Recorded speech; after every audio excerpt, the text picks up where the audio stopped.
आज तक आपने सुना होगा कि इब्लीस इंसानों को गुमराह करने की कोशिश करता है, मगर आज की ये कहानी इतनी अजीब है कि इसे सुनकर आप हैरान में पड़ जाएंगे।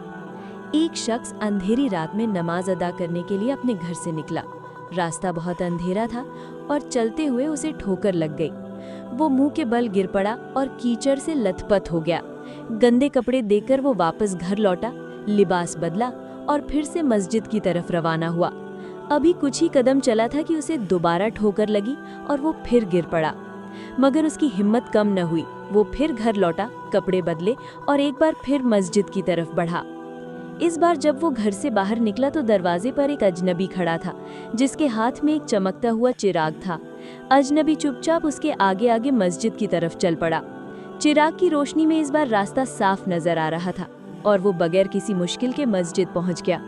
मस्जिद के दरवाजे पर वो अजनबी ठहर गया और नमाजी अंदर चला गया।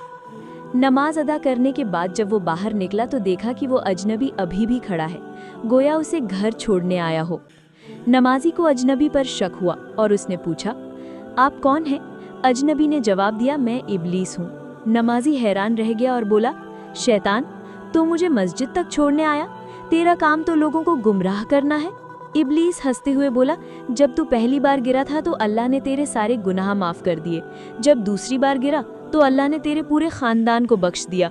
मुझे डर था कि अगर तू तीसरी बार गिरता तो अल्लाह पूरे गांव को बख्श देता, इसीलिए मैं चिराग लेकर आया ताकि तू बगैर गिरे मस्जिद पहुंच गया।